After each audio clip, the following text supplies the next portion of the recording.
नमस्कार दोस्तों, साथियों, छात्र छात्राओं। इस चैनल पर हम लोग बहुत कुछ पढ़ रहे हैं। Rules of translation, grammar, writing section और बहुत से अनेक चीज़ें। तो आज हम लोग फिर आप लोगों के लिए रूल्स ऑफ ट्रांसलेशन लेकर आए हैं। आज फिर हम लोग रूल्स ऑफ ट्रांसलेशन में एक नया ट्रांसलेशन सीखेंगे। सीखना ही जीवन है। जब तक जिंदा रहें हम लोग कुछ ना कुछ सीखते रहें। सीख कर खुद का जीवन बनेगा तभी किसी और का जीवन बना सकते हैं, और नहीं तो फिर हर किसी का डिसीजन ऑफ ऑन, हर किसी का अपना डिसीजन होता है। किसको क्या करना है, किसको क्या बनना है, ये स्वयं तय करना पड़ता है Parth. The rule of translation.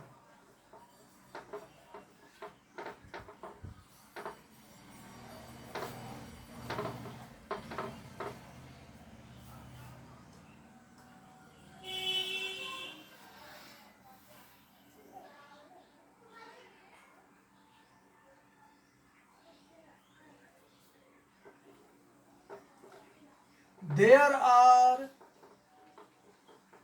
such some particular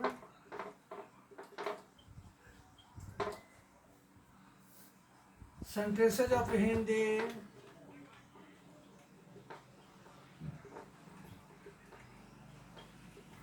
in our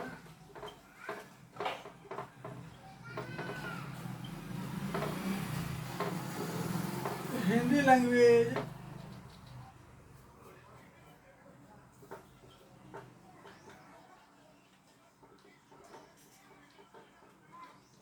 which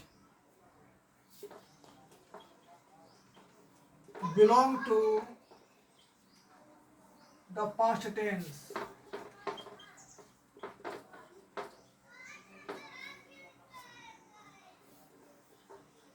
They are mainly considered to be affirmative.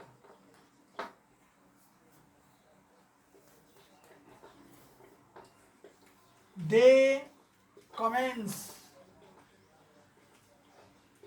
with a subject of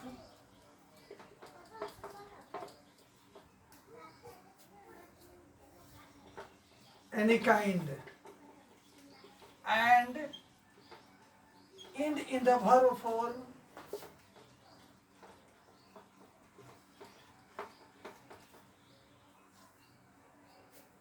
क्रिया plus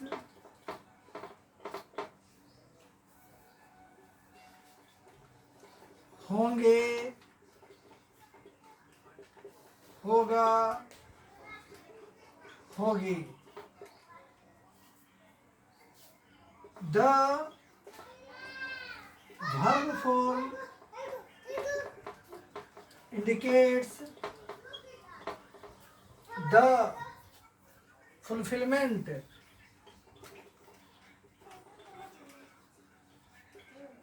of a possibility or a possible action.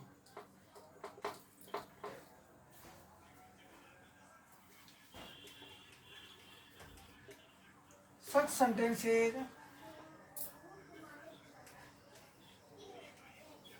can be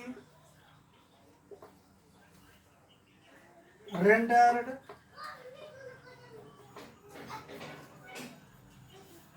as follows.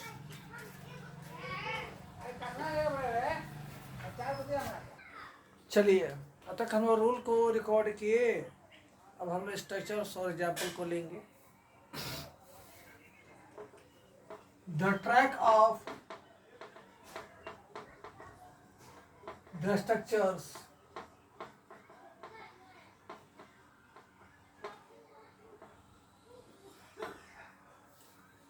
Subject plus में plus है plus V3 plus object. जिस अनुवाद को हम लोग सीखने जा रहे हैं उसकी बुनियादी बनावट यही है। जो ट्रांसलेशन के लिए आज हम लोग सीख रहे हैं उसकी बुनियादी फंडामेंटल स्ट्रक्चर यही है। तो आइए हम लोग इसका एग्जाम्पल लेते हैं। क्वेश्चनियर,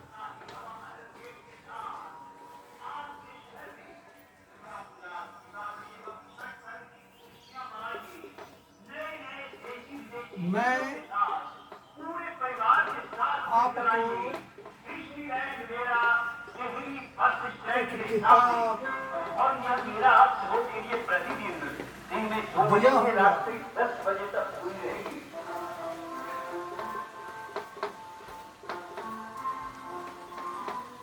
आप अब्दुल कलाम साहब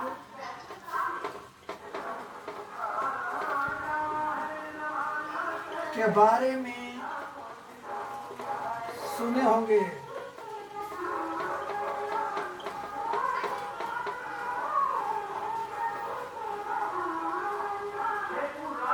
हम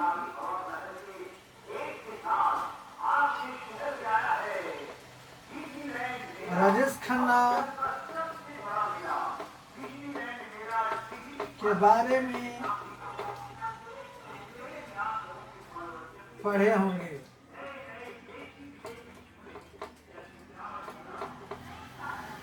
एक और वाक्य लेते हैं। सभी माइकल जैक्सन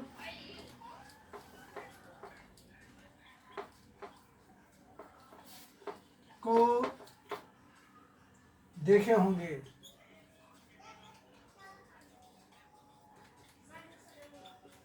चलिए अब हम लोग समझ लेते हैं।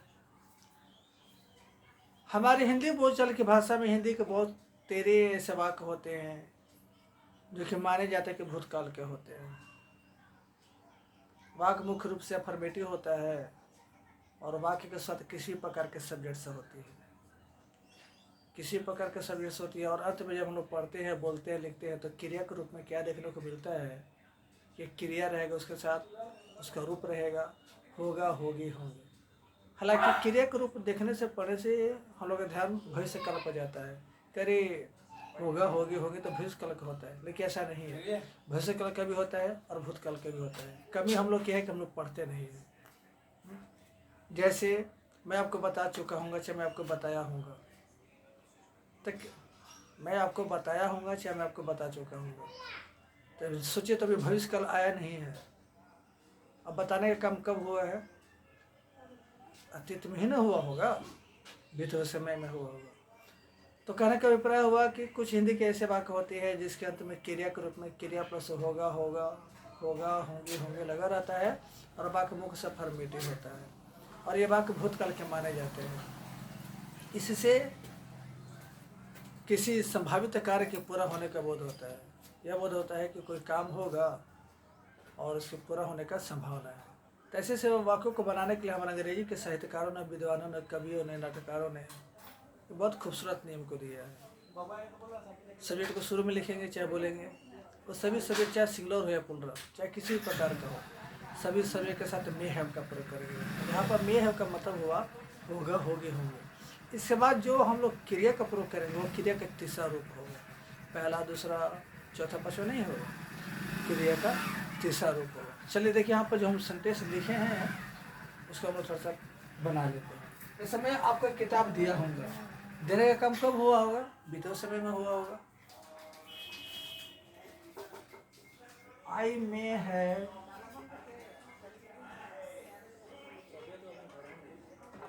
Given you a book. दूसरा है आप अब्दुल कलाम के बारे में सुने होंगे।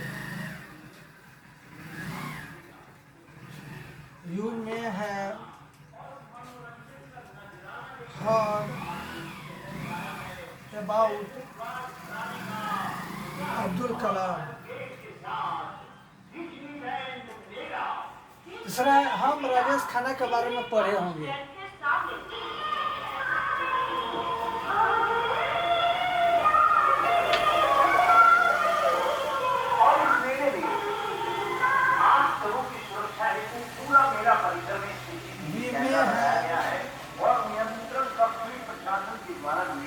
studied about Rajesh Khanna.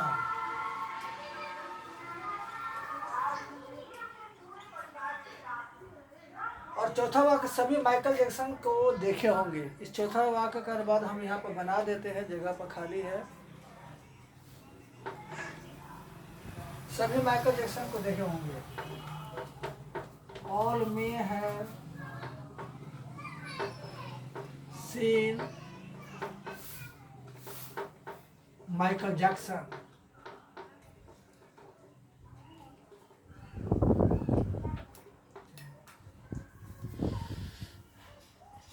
It is very common to say that language is a string. If with this string is in our hand and holding the string in our hand, if there is attached to it main thing which we aspire to get, can be said that it is our goal. There is none without a goal in a life. Even a dog has a goal. How can we prove? In order to survive the life, a dog does something. The thing that it does is only eating, sleeping, getting something to quench its thirst or appetite. We are human beings. God has given us wit and wisdom. At the power of wit and wisdom, we can herald a new world, such as the greatest people of the world, like Abdul Kalam Sahab, Rabindranath Tagore, Harivansh Rai Bachchan, and other scholars like Shakespeare, John Milton, P.B. Shelley, T.S. Eliot,